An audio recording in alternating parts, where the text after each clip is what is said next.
Reaction Drive-in, AOS216. We up in this. Look, I got a request from a member, so it's not about to be your typical music reaction. They said, hey, with you being a fellow music creator, what's your thoughts on Dr. Dre basically coming out in a sort of fashion supporting and endorsing AI within music? So I don't know his specific verbiage. I'm looking at the article right now where Dr. Dre says the only people who see AI as a threat are those who have trouble creating. I see why you pissing people off already. I see it already. Look, we about to use some AI right now. I'm about to use some AI right now. And you about to see what I mean. Because I'm about to use some AI right now as a tool. Dr. Dre says the only people who see AI as a threat are those who have trouble creating. Dr. Dre, the legendary hip-hop producer and performer, sees AI as another tool in the music tech toolbox akin to synthesizers, and asserted that only people who have trouble creating are afraid of AI. Dre, founder of the Aftermath record label and co-founder and CEO of Apple's Beats, said that he doesn't see AI as a threat, in an interview alongside his longtime business partner Jimmy Iovine, which was published Sunday by the New York Times. Who the hell is Jimmy Iovine? Who the hell is Jimmy Iovine? Oh, Jimmy Iovine. Oh, AI ain't literate. It's not literate. Sorry. I don't know what they machine learning on when it comes to these AI words. as a threat, in an interview alongside his longtime business partner Jimmy Iovine, which was published Sunday by the New York Times. I think the only people that see it as a threat are the people who have trouble creating. I had a discussion with a few people a few days ago, Dre said. They were against AI and I'm like, okay, you sound like the person that would have been against the drum machine when it came out. Or synthesizers, right? It's a new tool for creativity. Some people are afraid of learning new things. Dre said he's using AI tech in music as a tool to see what it would do with what I just did. Iovine added, so is Timbaland, another brilliant producer. By the way, there's a lot of closet AI producers out there. Asked what he most recently asked. Yo, homie said he been into Timberland, boy. I feel like Timberland the one who started the conversation. But hold on, did he just say closet AI producers? Did they get that wrong? No, he did not get that wrong. By the way, there's a lot of closet AI producers out there. Closet AI producers. Do you get closet AI producers? Wow. An AI chatbot. Dre said his query was, by the way, there's a lot of closet AI producers out there. Asked what he most recently asked an AI chatbot, Dre said his query was, how do you put on muscle and lose fat at the same time? That's it. Dre, 61, was named to Forbes' 2026 billionaires list, joining the publication's rankings for the first time, with an estimated net worth of $1 billion. In 2014, he and Iovine sold Beats by Dre to Apple in a deal worth more than $3 billion. Dre in 2023 sold a collection of music income streams and other assets to Shamrock Holdings and Universal Music Group for more than $200 million. In the music... A lot of music creators are selling their catalogs. A lot of them.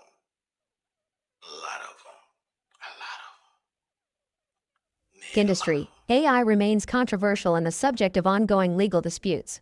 For example, last week indie music publisher Roundhill Music sued Suno and Anthropic, accusing the two AI companies of copyright infringement by illegally scraping hundreds of its songs to train their models without permission.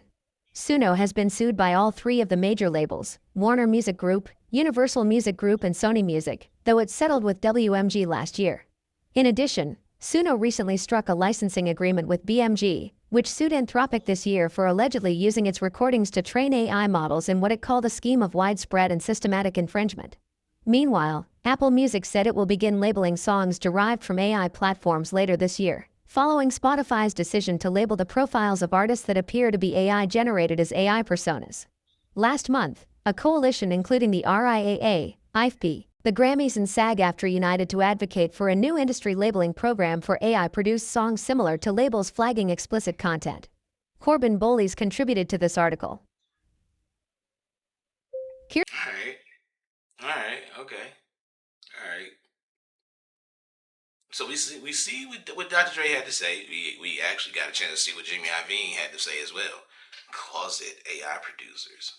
So here's my take, because to me it's like there's two conversations going on and they're trying to conflate the two of them. Because when you talk about Sono, they're, they're not,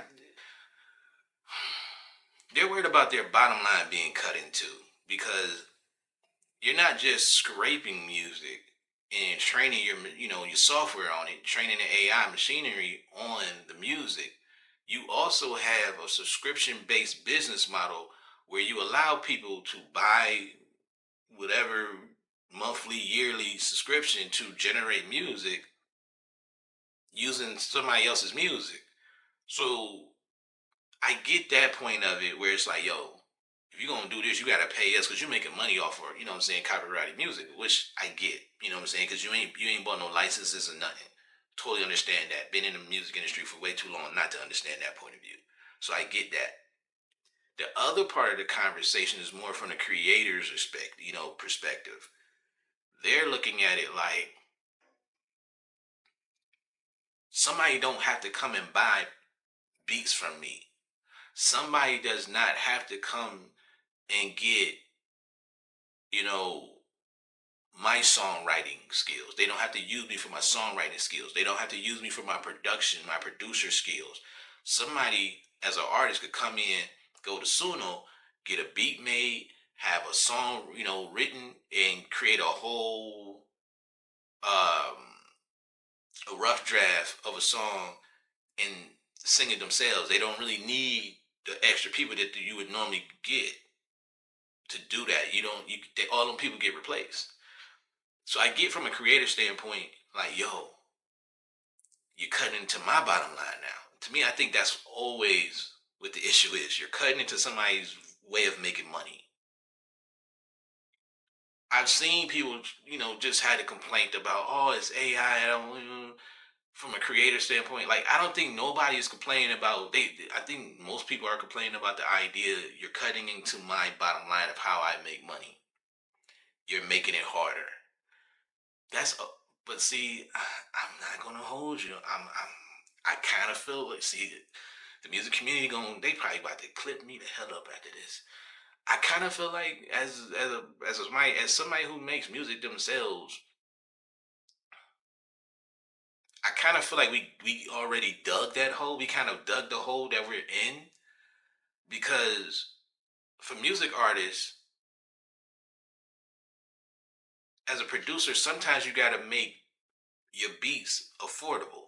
You know what I'm saying? Because there's a moment at time when I was giving away beats for, like, yo, create this and I'll create a compilation.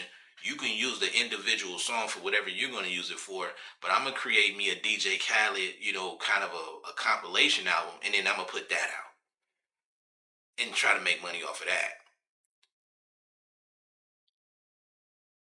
Eventually that was my funnel into buying, getting beats. So I always made my stuff affordable. Now, if a label came along, I know they had a bigger bag, so I would, tax them a little bit because I knew they had a bigger bag. But I understood I couldn't charge somebody independently with. They're not going to be able to pay me what the label can pay me because the bag is not as big. But I knew I got producer friends who, regardless of how long it might take or not take at all, you know what I'm saying? Or, like, why would I sell the beat to you for 100 when there's a label out here who might spend 10,000 and they'll wait? Me, I'm probably about to sell that $100. I'm probably about to sell 100 beats 1,000 times. Like, I'm gonna get my money. I'm gonna get my money. Forget all that. I'm gonna get my money. You know what I'm saying? But I know people that did this, and then the thing is, when you got a lot of producers who either are charging too much or not willing to work with you, you either as an artist do one, you quit, or you learn how to produce your own music, which cuts into somebody else's bottom line because you dug your own hole by being super duper picky. I get standards. You don't like how I get, sometimes creatively things don't mesh. Totally understandable. But when the bottom line is your whole determining factor on why you're gonna work with somebody or not, you're gonna dig your own grave. And I kind of feel like that's what happened over a course of time. They figured, like, people are figuring, like, even I did it. I got tired of paying musicians. I learned how in school how to write sheet music in music class. I learned how to write music.